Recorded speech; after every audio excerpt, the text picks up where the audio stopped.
Good morning, students. So, yesterday, the last class, we have completed group 1 in chemistry.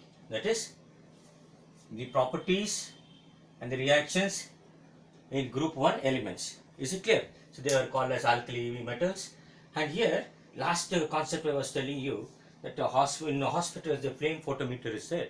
They will check the nerve. That means our nerve impulse or mainly depend on the sodium and potassium salts. Is it clear? Now, if there is a variation in this, that's where the person suffers from the high blood pressure or BP. Is it clear? So, this is how they have a balance for this. Now, here, not only in this alkali metals, some like sodium nitrate, potassium nitrate, they are used in explosives. Is it clear now? Now, let me go to the second one.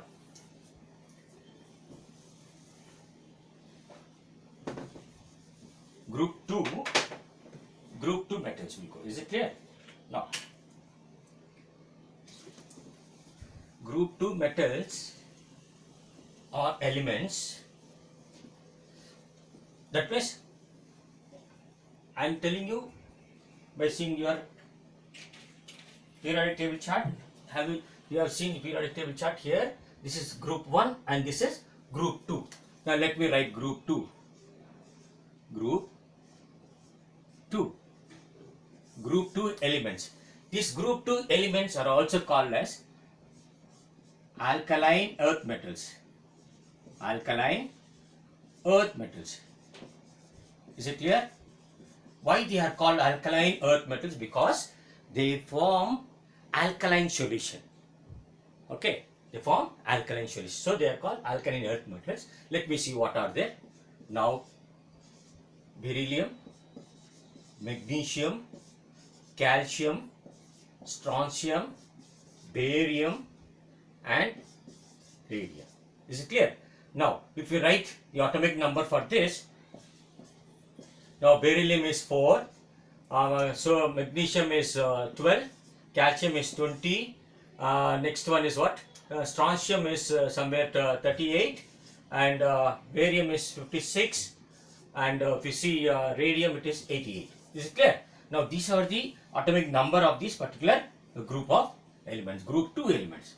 Okay, now let me show you what is the charge of this group 2 elements. That means now I should write barium plus. That means they have plus 2 charge. I will show you how they are. How this. Now I will show you this by drawing the electron cloud model. Okay, now barium. Now as I said, barium is 4. So this is your nucleus and this is your first orbital and the second. Okay, now you can see this. So atomic number is barium is 4. Clear? So these 4 electrons are there. You see, this is nucleus. Okay, now 1, 2, 3, 4. So in the outermost orbit, we have 2 electrons, vacant electrons. So the valency of barium is 2. So we write beryllium as plus 2. Clear? The next one we want to see, next one is magnesium. Let us see magnesium, Mg. Magnesium is 12. So I will write magnesium. Is it clear? Now we'll see now magnesium how much? It's 12, no? 1, 2, 3, 4, 5, 6, 7, 8, 9, 10, 11, 12. See, 2 electrons are present. Now you count and see how many are there. 1, 2, 3, 4, 5, 6, 7, 8, 9, 10, 11, 12. So 2 electrons are present in the outermost shell. Okay, now magnesium I will write like this. Is it clear now? Beryllium you wrote, magnesium you wrote. I'll show you calcium also. I write calcium here. So this is, it's showing calcium is 20. Okay. Now if you see, this is your nucleus. 1, 2, 3, 4. That means you know, no? K shell, L, M and N shell. Okay. Now let us see now. 20 electrons. 1, 2, 3, 4, 5, 6, 7, 8, 9, 10, 11, 12, 13, 14, 15, 16, 17, 18, 19, 20. You can see 2 electrons in the outermost shell. Is it clear? That means each orbit has 8 electrons after leaving first shell. Clear? Now, see, if we count and see, it is 20. That means calcium can be written as ++. Okay, the valency of calcium is 2. That means they can donate electrons.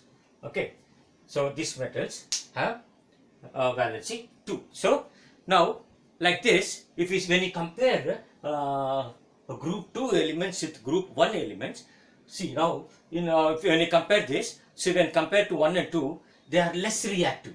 Okay, alkaline metals are less reactive than alkali metals. Is it clear? Now, not only that, even the melting point is low, the density is low, the reactivity increases as you come down the group. So, the reactivity increases as you come down the group. When you see, the reactivity decreases as we come down the group. Now, in this, what is very important to remember is, beryllium is least reactive. Here you see, beryllium is least reactive and barium is most reactive. Is it clear? Now, these two points, you should make a note of this now.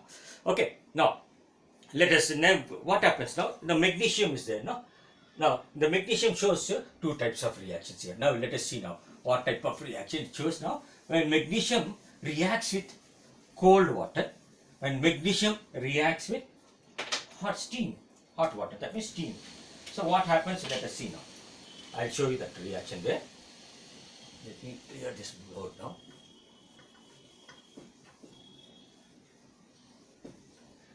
So, there are 2 types of reactions shown by the magnesium there. Now, let me show you this. Now, magnesium shows 2 types of, one is slow reaction and vigorous reaction. Correct? That means fast reaction. Slow reaction and fast reaction. What is that? Slow reaction, fast reaction. See, when magnesium reacts with cold water, H2O gives rise to magnesium hydroxide. Okay. Now, magnesium hydroxide is formed. Now, when magnesium reacts with hot water, that means the condition is different here. Here it is cold water. Cold water, and here it was called as steam. So, magnesium oxide is formed plus hydrogen gas is released. You can see magnesium represent 2 reactions here. One is slow reaction, one is fast vigorous reaction. Now, here when magnesium reacts with cold water, it gives magnesium hydroxide. Whereas when magnesium reacts with steam, it gives rise to magnesium oxide and hydrogen gases released. Is it clear now? This you have to remember. Now, let us go for flame test. Is it clear? Now, in flame test, let us see what is the reactions are happening, or what color it's going to exhibit. Now, when you are coming to school, I will take you to the lab. So there, I will show you the different flame test. Okay. Now, let us see what is that flame test. Magnesium. Next, calcium. Magnesium, calcium.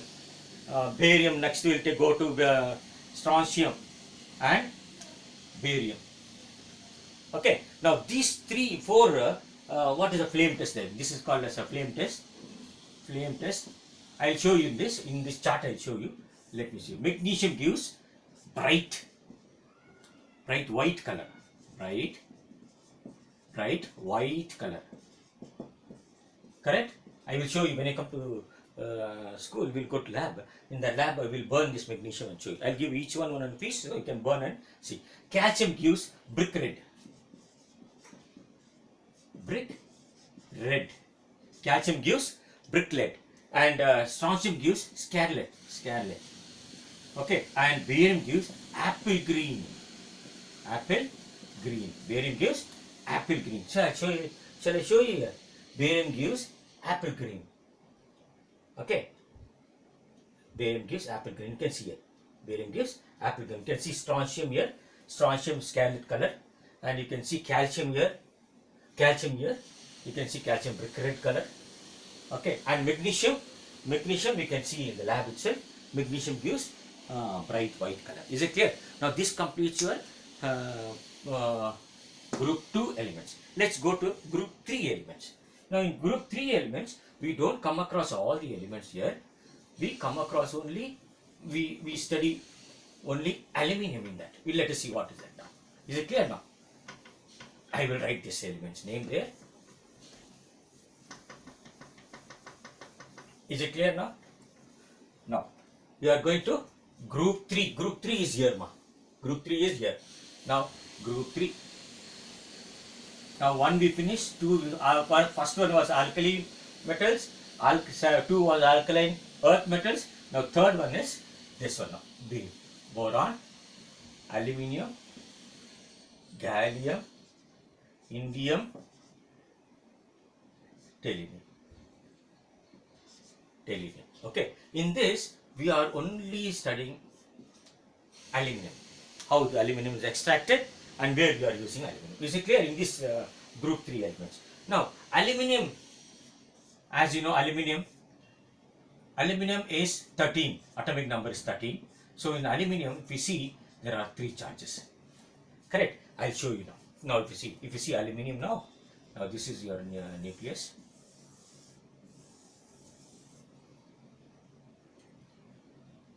One, 2, 3, 4, 5, 6, 7, 8, 9, 10, 11, 12, 13. See, 3 electrons are in the outermost shell. Okay, they can donate 3 electrons in the outermost. Okay, so there the valency of aluminum is 3. Is it clear? Now let us learn about aluminum. Aluminum, starting when they discovered aluminum was very, very costly. Is it clear? So aluminum was first an expensive metal. Okay, in France in 1860, at the court of Napoleon III, the nephew of Napoleon Bonaparte honored guests using this aluminum, made up of a cutlery made up of aluminum instead of gold. Is it clear? That means they are giving so much importance than gold. Is it clear? Because it was first discovered. It was a nice shining and nice beautiful color. Okay. Now when it was discovered, how they have extracted this, you can see Sir Humphrey Davy. That he also extracted. He has given an attempt there. Now later on, Friedrich Wohler in 1827. I'll just show you now the reaction here. In 1827, Friedrich Wohler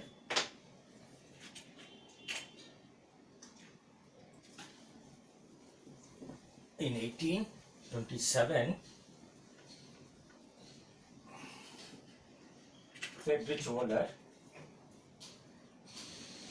1827, Friedrich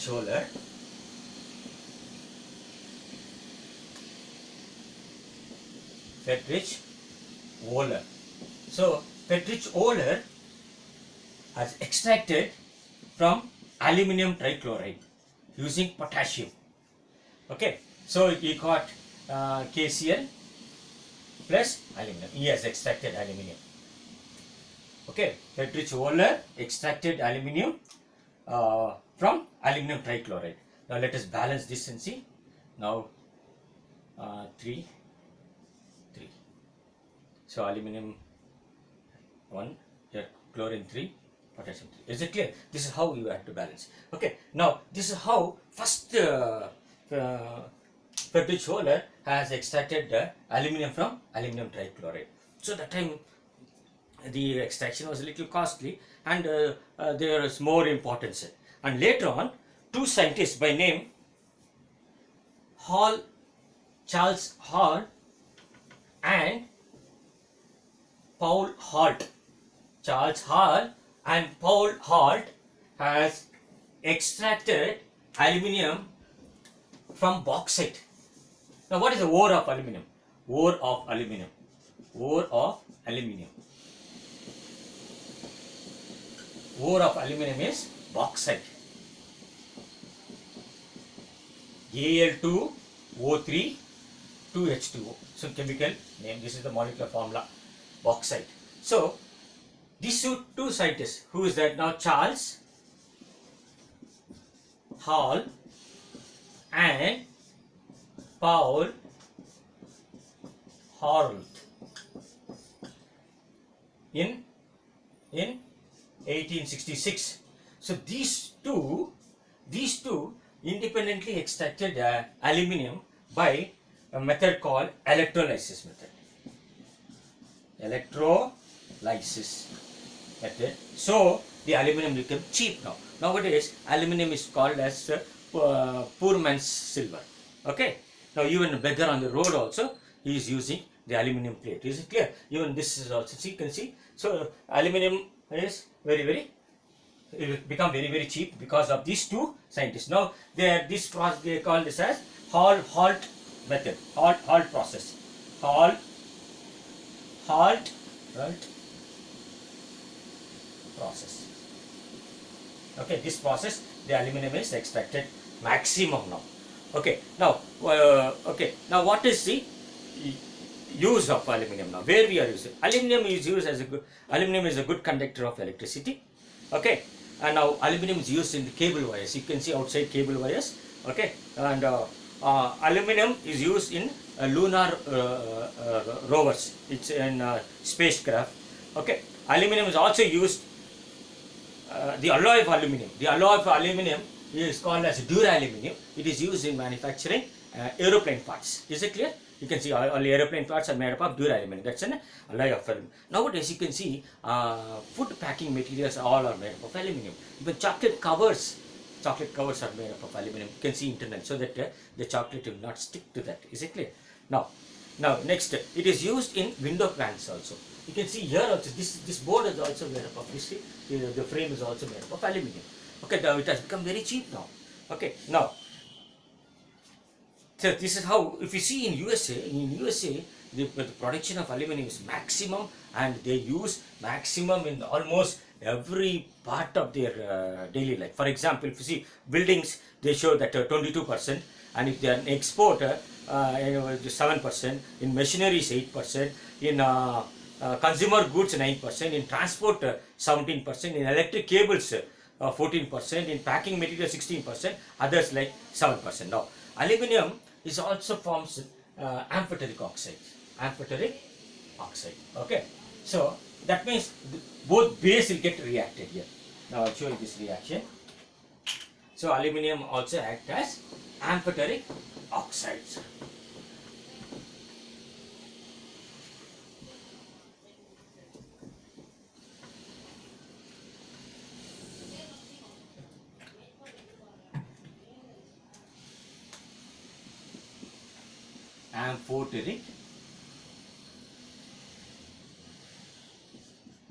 Amphoteric oxides, hydroxides, amphoteric hydroxide.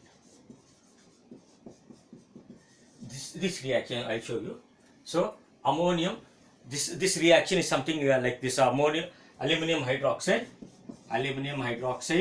reacts with sodium hydroxide, gives rise to sodium aluminium. Okay, sodium aluminium oxide plus water H2O.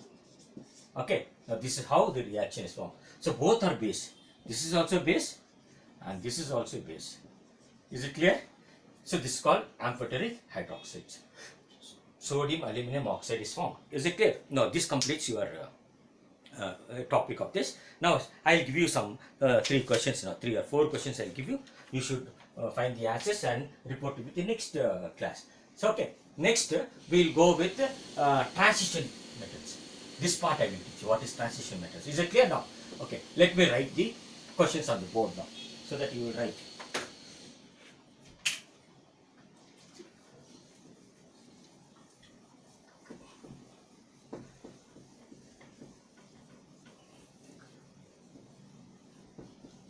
First question, make a note now. Take a books and make a note. First question, state two physical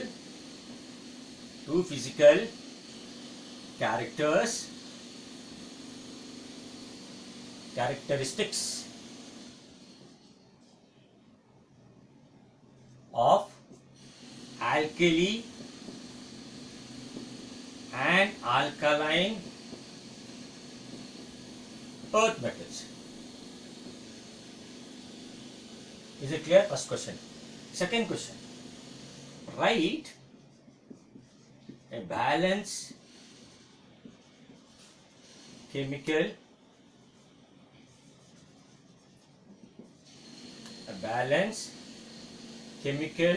equation for the reaction of A. Potassium reacts with water, gives rise to. B. Magnesium reacts with water, gives rise to. C. Calcium reacts with water, gives rise to. D. Sodium reacts with water, gives rise to. You have to write the product and balance the equation. Is it clear now? Now next question. Why aluminium is called poor man's silver? Poor man silver. Last question. Write the uses of, list the uses of, I wrote here right already, so I will not use the same thing there. I will say list the uses of, list the uses of aluminium. Okay. Stay safe. All the best.